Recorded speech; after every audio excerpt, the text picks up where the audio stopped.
یمن کے حاکم ربیعہ بن نصر کا خوفناک خواب اور اس کی خوفناک تعبیر جس نے عربوں کی تاریخ کو بدل ڈالا۔ جانیے اس واقعے کی مکمل تفصیلات اس ویڈیو کے اندر۔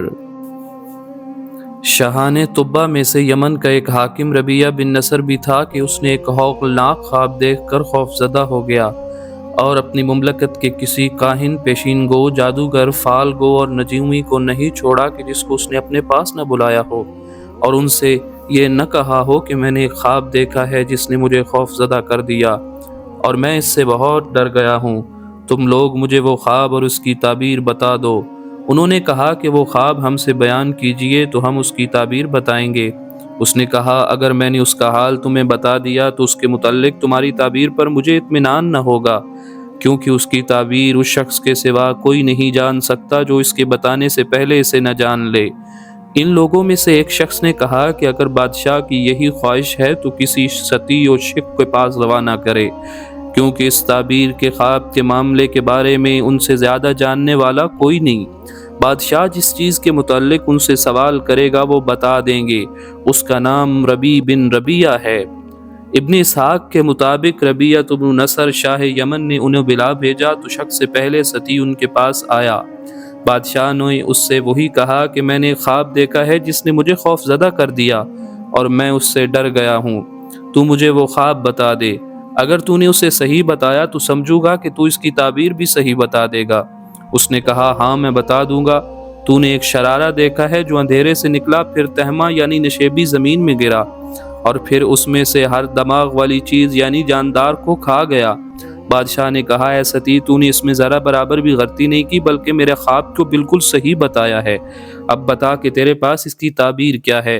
اس نے کہا دونوں سیاہ پتھریلی زمینوں کے درمیان جتنے حشرات الارض ہیں ان کی قسم کھاتا ہوں کہ تمہاری سرزمین پر حبشی نازل ہوں گے اور مقامات ابین و جرش کے درمیان کے سارے علاقے مالک ہو جائیں گے۔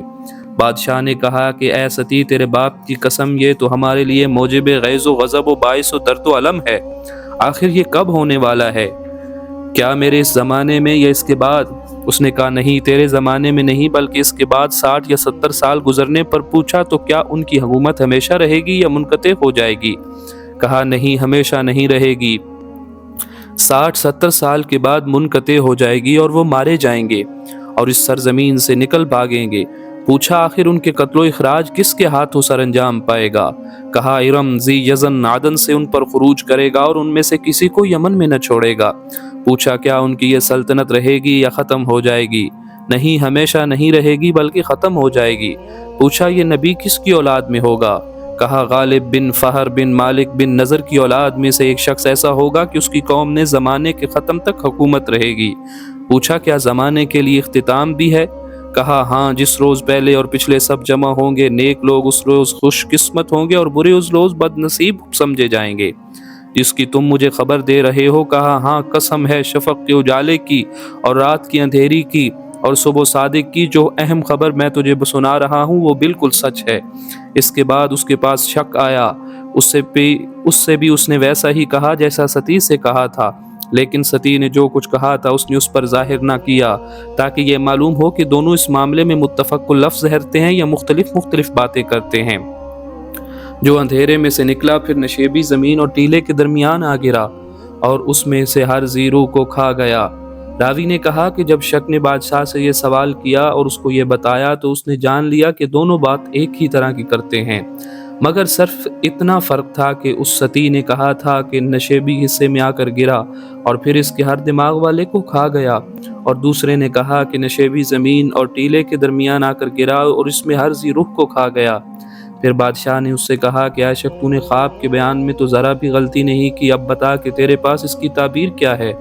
اس نے کہا کہ دونوں سیاہ پتھریلی زمینوں کے درمیان کے لوگوں کی قسم کھاتا ہوں تمہاری سرزمین میں سودان نازل ہوں گے اور تمام نرم و نازک سبزہ زاروں پر غلبہ پا لیں گے اور ابین سے نجران تک تمام مقامات پر حکمران ہو جائیں گے۔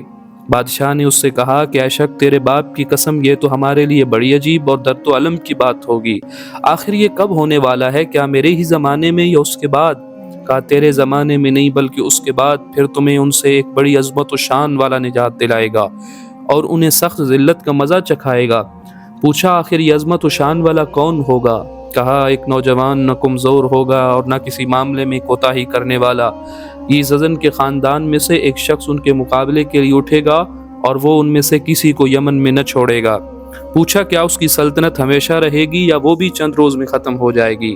کہا نہیں، وہ بھی ہمیشہ نہ رہے گی بلکہ ایک خدا کے بھیجے ہوئے کی وجہ سے ختم ہو جائے گی جو صداقت و انصاف دینداروں اور فضیلت والوں میں پیش کرے گا۔ اس کی قوم میں حکومت فیصلے کے دن تک رہے گی۔ پوچھا فیصلے کا دن کیا ہے؟ کہا وہ دن جس میں حکام کو بدلہ دیا جائے گا۔ اس روز آسمانوں سے پکار ہوگی جس کو زندہ اور مردہ سب سنیں گے۔ اس روز لوگ ایک وقت معین پر جمع کیے جائیں گے۔ پرہیزگاروں کو اس روز کامیابی اور اقسام کی بھلائیاں نصیب ہوں گی۔ پوچھا جو کچھ تو کہہ رہا ہے یہ صحیح ہے؟ کہا ہاں، آسمان و زمین اور جو کچھ ان کے درمیان رفعت و پستی ہے، ان کی قسم جو ہم خبر تجھے دے رہے ہیں بلا شبہ سچی ہے، اس میں کسی قسم کے شک یا غلطی کا امکان نہیں ہے۔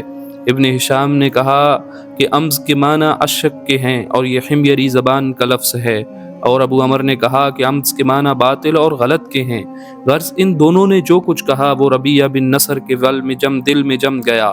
اس نے اپنے گھر والوں اور بچوں کے لیے سامان ضروری تیار کر کے انہیں عراق کی جانب روانہ کر دیا، اور شاہان فارس میں سے ایک بادشاہ کے نام جس کا نام شاپور بن خزرات تھا اس کے لیے ایک خط لکھا۔ اس نے انہیں خیرہ میں بسا لیا، اور اسی ربیہ بن نصر کی پسماندہ اولاد میں سے نعمان بن منذر ہے، اور وہ یمنی نسب اور یمن والوں کے علم کے لحاظ سے منذر بن نعمان بن منذر بن عامر بن عدی بن ربیہ بن نصر کا بیٹا ہے جو یمن کا بادشاہ تھا۔